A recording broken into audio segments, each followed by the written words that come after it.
Hey all, it's Frankie here.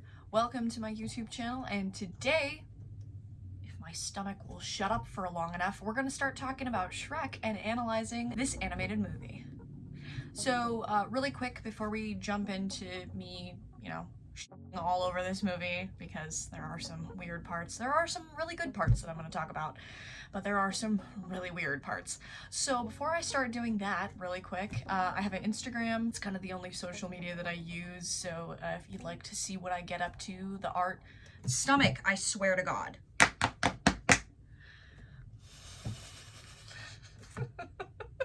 You ever just slap yourself on camera? Oh, sweet hell. Anyway, if you would like to check out my Instagram where I post randomness and attempt to be a definitely not professional photographer, you're welcome to go check me out. I'll leave that linked down at the bottom of this video. You're also very welcome to check out the rest of my YouTube channel. I've been dabbling with having a YouTube channel by making fashion content and talking about movies that I really enjoy, or just literally just making things, and it's kind of been the hobby that has saved my brain from diving deep into despair during the pandemic, and I'm taking that with me later into life because, having goals and making things, it's just a really enjoyable hobby. So yeah, if you want to go see all the wacky shit that I get up to on this channel, usually post on Fridays, but sometimes I'm a little late with things because I have an adult life to live. I have a job and I have things that I gotta do, so, sometimes these videos get pushed to the side. But yeah, if you'd like to subscribe and click that bell icon, you'll get notified when I post my videos. And yeah, welcome to the family.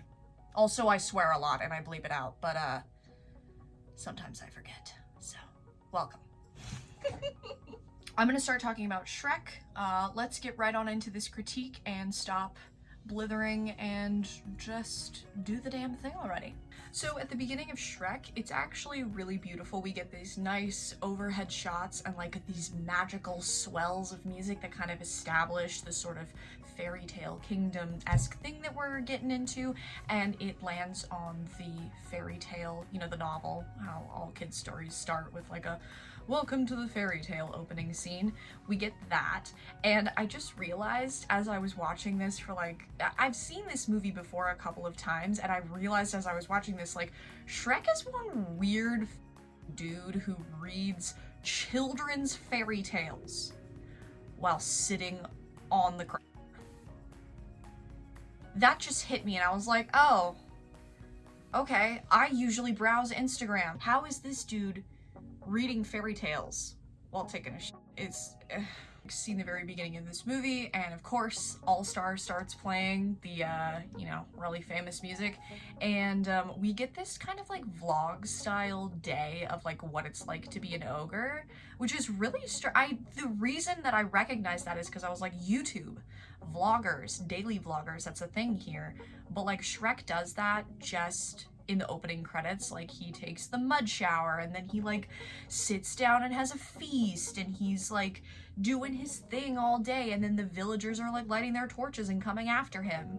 And that's when we start actually entering into the real part of this movie, where Shrek sneaks up behind these pitchfork wielding villagers and he scares the living out of these guys, and it establishes kind of how the ogre is seen in this universe, which was really helpful because obviously we can see he's not humanoid, he's green, he's got the funny ears, and he's supposed to be terrifying, but then to see the villagers' reactions of them being terrified, very nice and helpful emotional cues. Oh, then it gets into this weird, okay, the whole magical creature selling market scared the shit out of me, especially because it looked like some magical creatures were selling each other to these knights that are shipping them off to Shrek's swamp. We're introduced to Donkey because the old woman who has him or something is trying to sell Donkey and is trying to prove that he's a talking donkey. And then there's this like kind of little skirmish. She's like manipulating his mouth, and there's this like little skirmish where I think it's like Tinkerbell or a generic like fairy gets kicked and like hits Donkey, and then he starts flying and he's like, I'm a flying talking donkey, ha ha. And okay, one question. Why is it that he like he starts ascending into the air like he's flying, and then he just drops out of the sky on his head? That's not how fairy dust works, motherfucker. Like, the people that made this movie, excuse me, that's not how fairy dust works. It doesn't wear off that fast. What are you doing? What are you doing? Because of this little skirmish and Donkey running away from the weird magical creature market, God, so uncomfortable because they all seem to have sentience.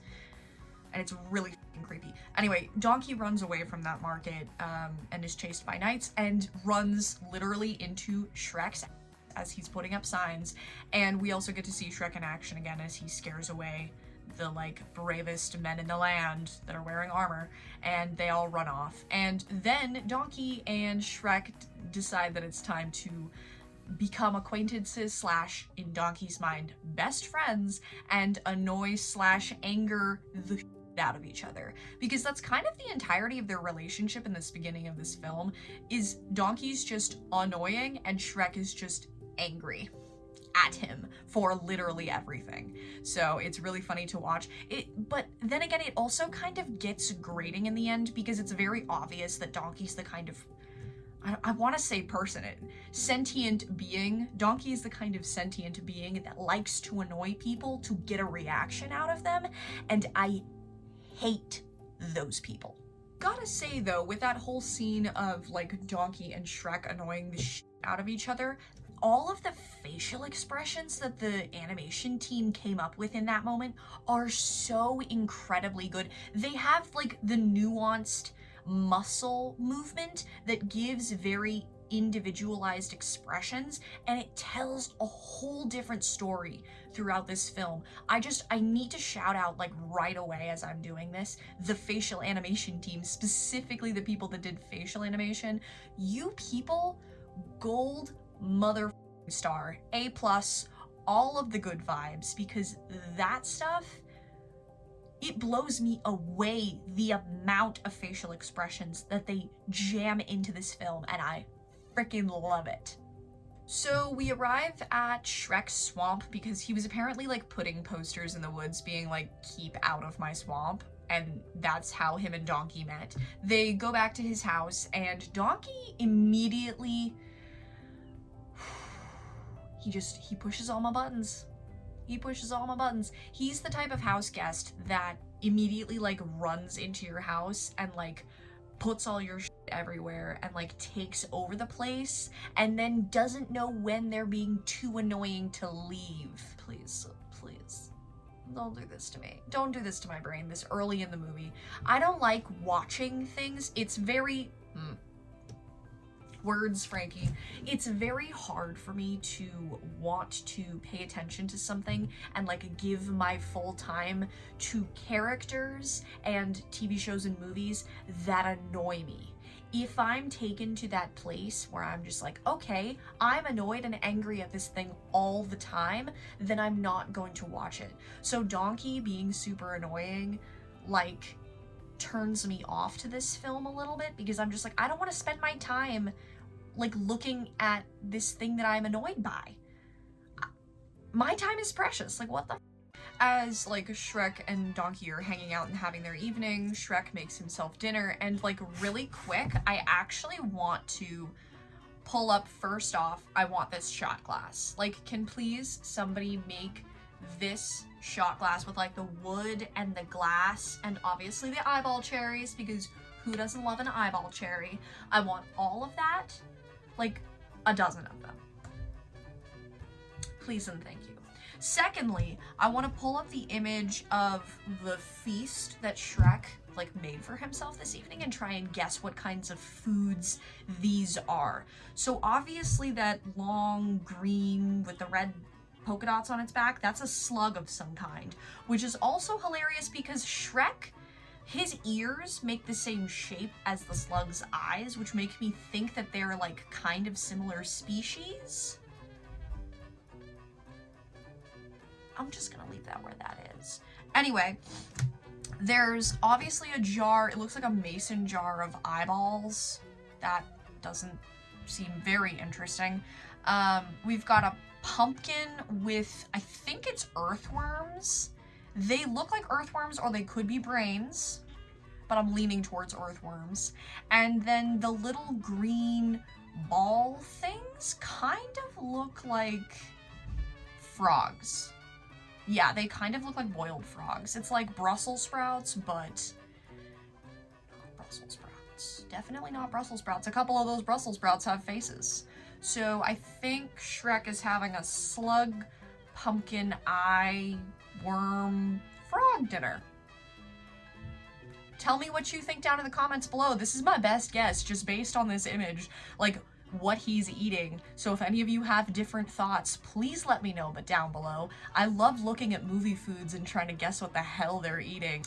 Oh, yes. So after Shrek eats his feast and leaves Donkey outside all by his lonesome, then the magical creatures invade. So all of the magical creatures that were at the creepy market from earlier in the film, they were shoved on Shrek's swamp. Obviously, that's basically the whole point of this movie, is he has to try and get them off his land.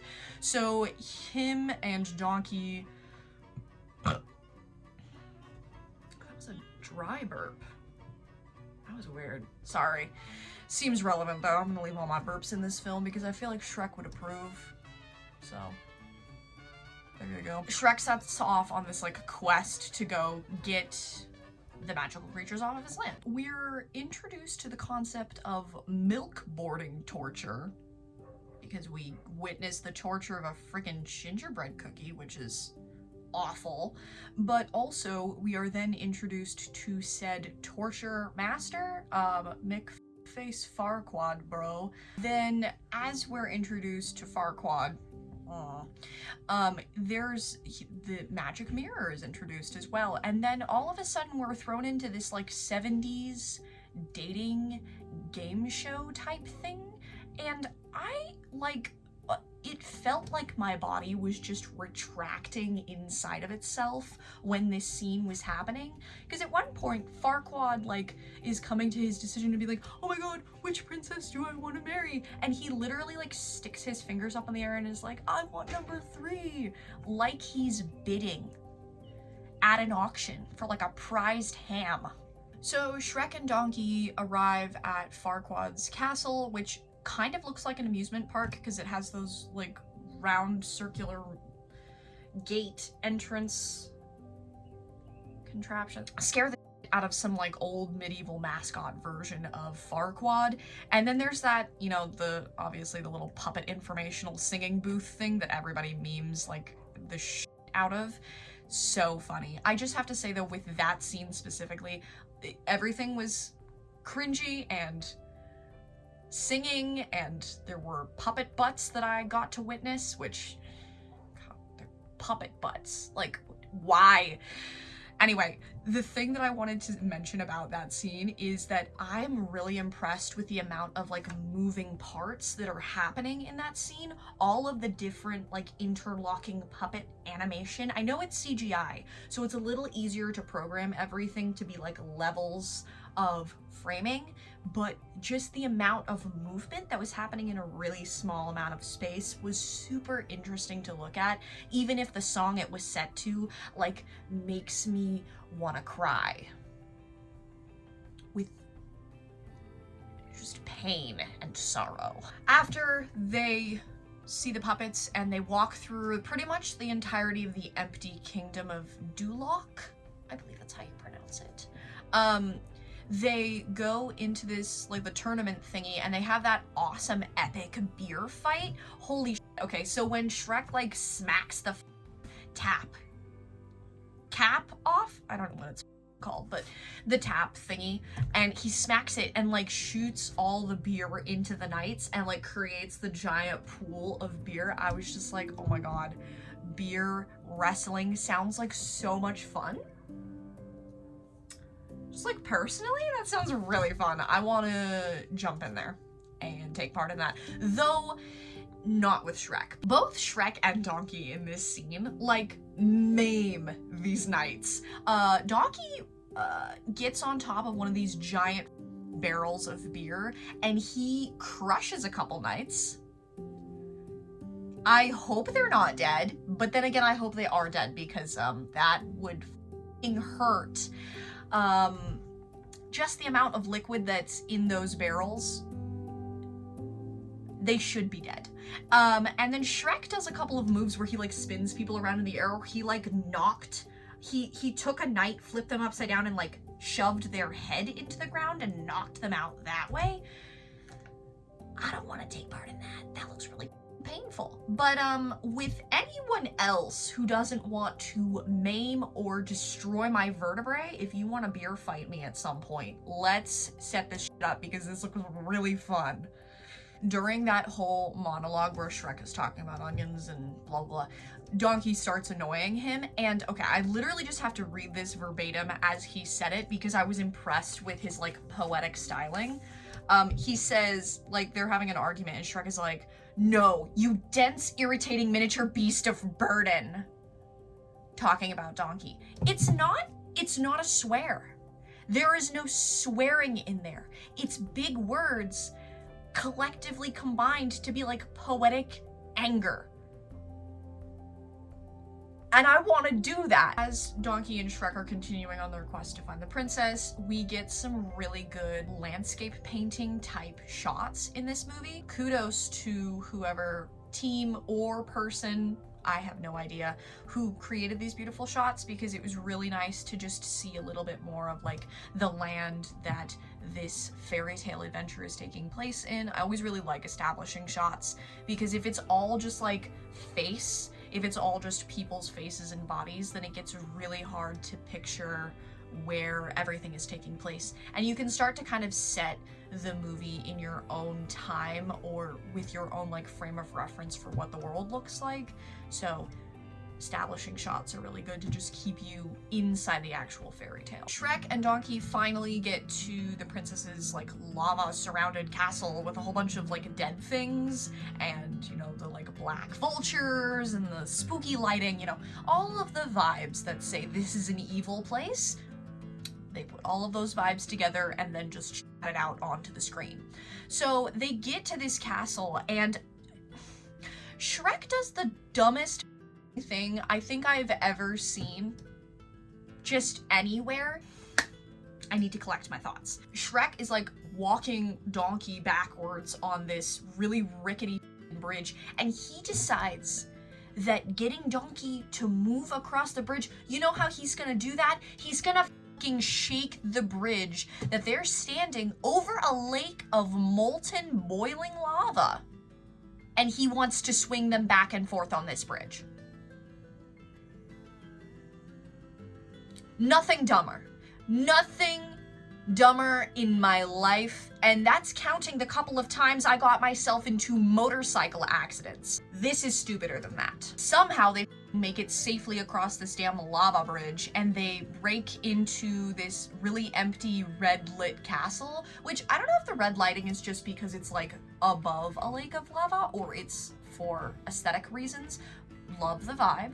Very cool, very spooky, but I also love the fact that they're breaking into an old castle. Entering empty abandoned buildings is really cool, and I would like to do that more often, just safely, because, you know, you never know who else is in the building, and you never know what else is gonna stab you through the foot that's stuck to the floor, so be aware of that, and also getting arrested. Just, you know, bear that in mind. But yeah, I love that they break into this castle and they're just like wandering around and Donkey is making so much noise. He will not shut up. And it's like you're sneaking around a castle and they know that it's guarded by a dragon. Shut up. Please. So that you will live. Shut up. They obviously weren't very successful about being quiet and like staying alive because they almost immediately run into the dragon. It's not like the dragon listened for them and like heard them and then came after them. No, Donkey literally like stumbles into their eyeball, walks into the dragon's eye, and is like running away down a hallway, and then the dragon smacks Shrek off into the sky. He somehow is perfectly catapulted into the princess's bedroom, doesn't crush her though, because that would be a bad end to the fairy tale, and Donkey is left to like flirt his way out of being eaten alive by this damn dragon. There's just so much that happens in this tiny, tiny moment. I was like, whoa, whoa, whoa, whoa, whoa, what the f is going on? And the dragon, cause, you know, flirting, the dragon like takes Donkey. This very improbable romance begins, and she like kidnaps him off to her little like area with coins and gold. I don't know. Just so much.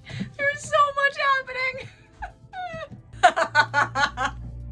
I literally said in my notes, they're just stumbling around the house of a horny dragon. What did they expect? Like, this stupid butthead behavior, it's not gonna go well if you don't shut the f up. And it doesn't. But Shrek like grabs the princess and grabs Donkey, and they save Donkey and then just get the f out of this damn castle. And I don't know how this is possible, but they managed to like stop the dragon from following them by sticking a sword through its chain. That there was so much that happened, I couldn't take pictures fast enough, but they get out of the castle, they stop the dragon. I was actually kind of sad though when they stopped the dragon from coming out after them, because she like is sad. Obviously she has a sad reaction to like being left alone and chained up in this freaking castle, and also she makes cat noises. The dragon made cat noises when they were like sad. They like do a sad purr, and I was like, oh my god, my heart melted out my butthole as soon as I heard that. They make it out of the castle just fine, and Fiona like forces them to let her stay in a cave because, you know, she hasn't got her way all day. She found out that Shrek was an ogre and was obviously pissed about that because he's supposed to be her true love or whatever, and then he carries her like a freaking sack of flowers for a couple of hours through the woods, and so she's like, hey, I need a fucking place to sleep, bitch boy. And they make camp, and she hides in her hole, and we find out later it's because of her whole night transformation thing, but obviously Shrek and Donkey don't know that yet. Shrek, Donkey, they have this like powwow under the stars, and they're bonding over, you know, stars, and then they start having a fight. It's actually kind of a touching moment because Shrek opens up a little bit about how he wants everyone to stay out of his swamp. He wants to like build a wall around his swamp because people judge him before they know him just based on his appearance, because he's an ogre, and the like legend, the fairy tale, the myth around ogres is that they're like horrible beasts. But he's like, yeah, I'm a horrible beast, but I also have like a personality and a soul underneath all of that, and people don't ever see that about me. And Fiona kind of overhears this. It was a kind of a touching moment between Donkey and Shrek, and then, you know, obviously they drift off to sleep. Where'd they go? I had the best pictures of Farquaad in bed with his weird thing. Right, okay, I'm gonna have to go back and take pictures of that, because he just creepy. So we get a little bit of a sneak peek of what Farquaad's doing by himself in bed alone.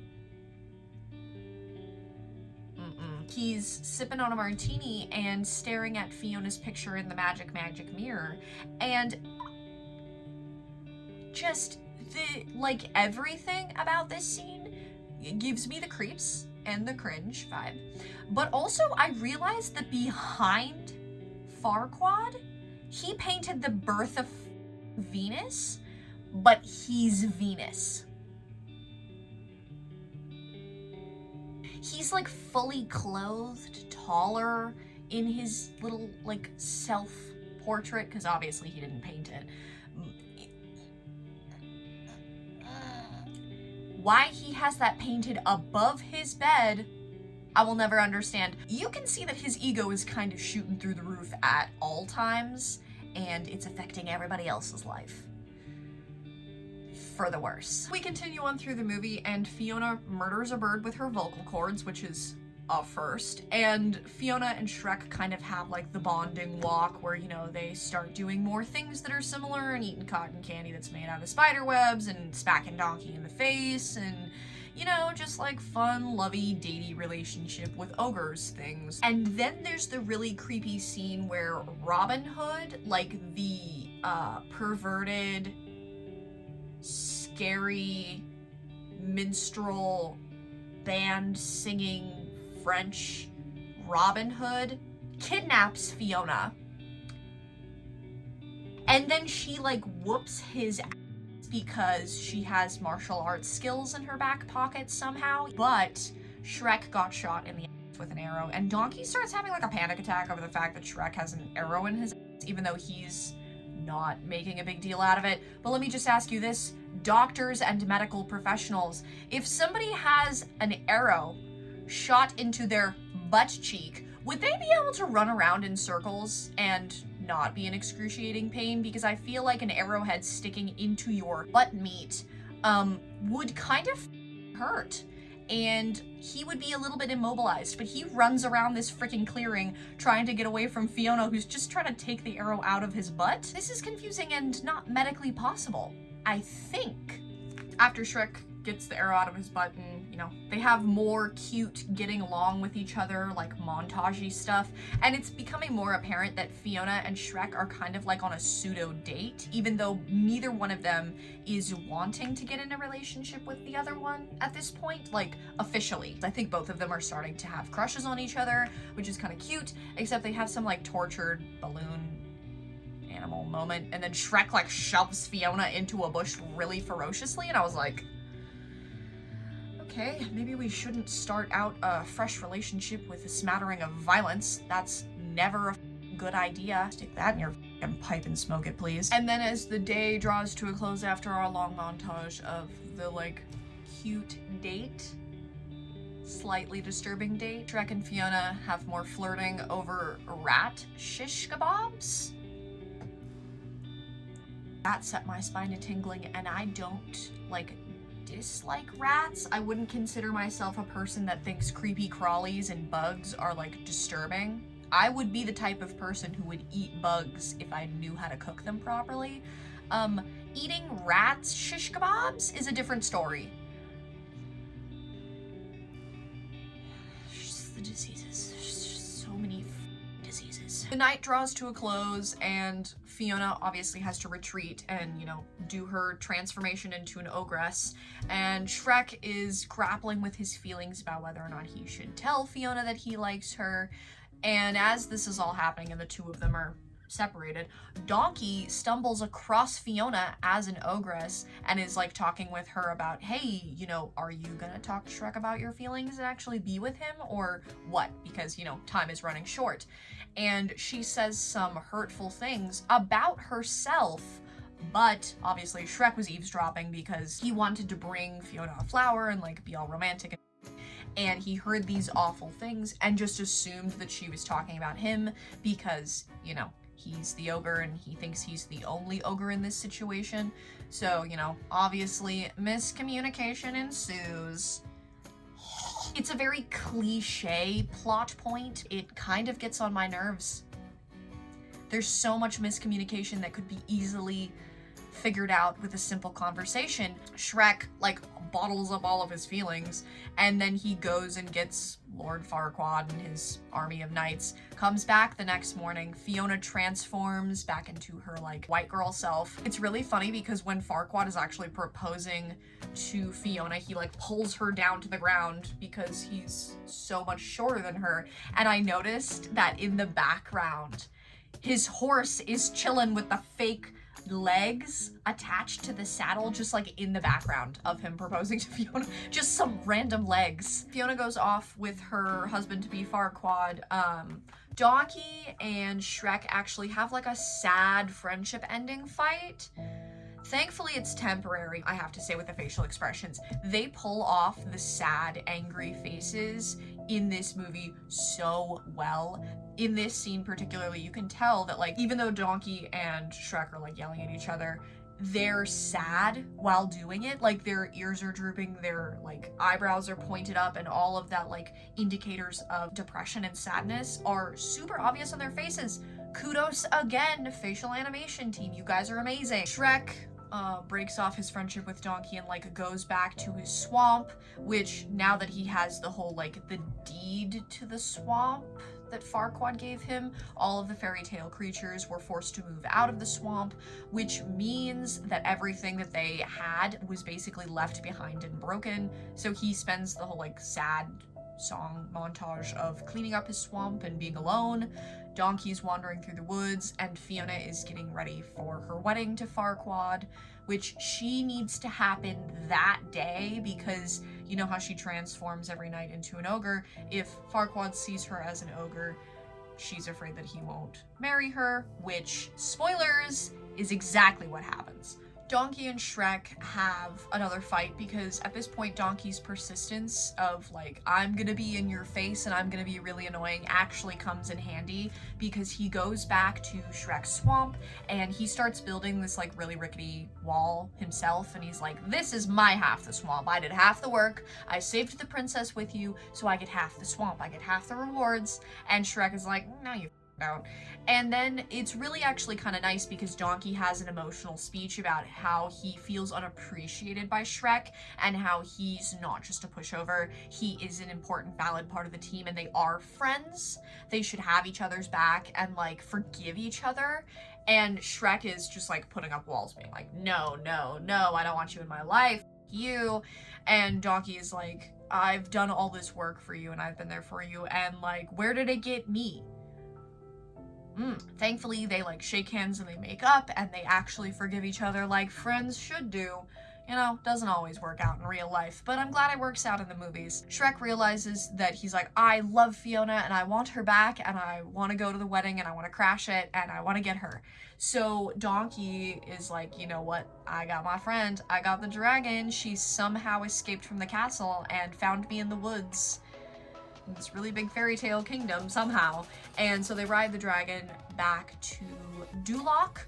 Also, sorry, they let the freaking dragon loose in Duloc. As soon as Shrek and Donkey like touch down in the town center, they're like, go have fun chasing, murdering, and killing all of the people that live in this neighborhood. Excuse me? So Donkey is an irresponsible. Fiona and Farquaad are at the very beginning stages of their wedding ceremony, and we can see Shrek is like launching Donkey into the air, trying to figure out when they're having that like hold your peace or forever, or whatever the marriage ceremony where you can like object to the wedding.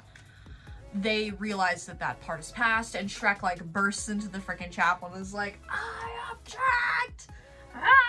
And everybody like loses their shit a little bit because they're like, oh my god, there's an ogre in our midst, what is going on? But because this wedding is so like happening so late in the day, Fiona actually like transforms there at the ceremony, and Farquaad like has a whole bunch of knights arrest the pair of them, and he's like, this marriage is binding, even though they didn't kiss. They actually didn't finish the marriage ceremony, so they didn't, you know, aren't officially married. And he's like, I'm king now. Ha ha ha ha ha. You. And then like 30 seconds after all the knights like swarmed onto the dais where the wedding was taking place, the dragon actually like smashes her way through this giant ornate like stained glass window in the chapel and eats the king alive. Like, we just need to pause for a moment and appreciate these beautiful screenshots of this scary being eaten by a dragon. Because I relish these moments. Enjoy. The king gets eaten, and okay, strangely, none of the villagers that were actually in the freaking chapel lose their minds over the fact that their king just got eaten in front of their face. I just have to point that out. Like, nobody has a normal human reaction to this. There's also very little blood. I don't know, you think he'd pop like a grape in the dragon's mouth and there'd be a little bit of gush.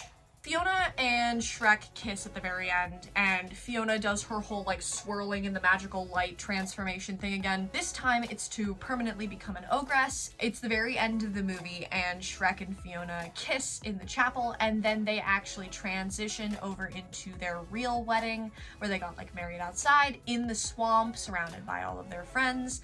And at the very end of this movie, as the credits are starting to roll and another, bad beat is dropping, Fiona and Shrek get inside an onion carriage, which I think was really cute. They both ride off into the swampy sunset together to enjoy married bliss, which was really cute, and I love this movie. I love the way it ended. That was pretty much the end of the movie. So the only thing that I really have to say at the very end of this is I'm really impressed with the facial animation. Obviously, I'm also impressed with the CGI quality, because this was an early 2000s movie. Pretty sure this came out in like 2005 or 2007 or something, and back then, CGI was not as crisp as it is these days. There was a lot more room for error, a lot more room for glitching. It was a newer field, and people weren't, as in depth with making things move in CGI as they are now. So just have to say, all of the people that did like the body actions, all the like motion acting, the facial expression animations, also just like the background with all the flowers and the plants and the trees and the animals and like just everything that encompassed this universe, all of you animation people, A+. And that's coming from somebody who doesn't like CGI animation. I like to do things with my hands, and I like to touch the things that I'm actually animating and make myself really messy while doing so. That's my favorite part of making art. So I don't really want to do CGI animation because it involves computers and technology so much, but the fact that the skill level was so high here just blows me away. It's so impressive. And years later, this is what, 2021? So let's just say this came out in 2005. That's 16 years later, the CGI still holds up and still looks good and still looks interesting to watch. Congratulations on your hard work and the fact that it's probably going to live far into history. People are going to be watching this movie, not only because of the cult following, but also because it's actually just like really well done. The second and like the last thing that I wanted to mention is the soundtrack and the music in this movie is really amazing. I know that there's a whole bunch of like pop anthem kind of things that they threw in here, but there's also just like the sound effects, the slow motion. Sometimes they have these like tinkling magical sounds, or like the low kind of harpsichord noises in the background on like a quiet evening scene. And all of these different noises and sounds that they encompassed into this film give it such a good full picture of the world that this fairy tale like land is in. I love it. I'm so blown away. I sing along every single time I get to a song that I know the lyrics of, and it brings that other level of like nostalgia and love and like another layer that my brain will like remember this film by, because obviously there's like the visual, there's the animation, but there's also like the music, and those two things combined are gonna make Shrek stick in my freaking head for literally ever. So thank you all for a wonderful experience. Thank you for the great movie. The team that made this, you guys are great. Keep making badass films. All right, and that was pretty much everything I had to say about Shrek. I hope you enjoyed this film critique. I hope you enjoyed me just like talking crap for a while. I really enjoy this movie. Please go check it out. I actually, like, before I started filming today, I actually watched the second Shrek film to like get pumped to start filming, and it also holds up so well. So I'm probably gonna do a review on the second Shrek in like 6 months, maybe a year from now or something. So stay tuned for that. I hope you all are doing well and, getting through the beginning of the summer heat or cold, depending on what hemisphere you're on. It's hot here in Chicago, so it's a little bit hellish because the AC at my job doesn't work right now, and it's like working in a sauna. But yeah, I hope you all are doing well and you're getting vaccinated and taking care of your family members and your loved ones. I hope you're finding time to do fun summer things, because I finally am. I'm going drinking. I'm finally going bar hopping this weekend. I'm so excited. And I've been asking people on dates, and I can see again because I got glasses yesterday. Good things are happening in my world, and I hope good things are happening in your world, and I hope you liked this video. So if you have anything to say about my critique, I would love to hear it down below in the comment section. If not, you know, just live your best life, dude. I hope you all are doing well, and I will see you next week in my thrift video, because I'm already working on my Halloween costumes, of course. I'm a little bit extra, if that's not blatantly obvious. So I will see you next week in that video, or I'll see you down in the comment section in this video. Bye, everybody.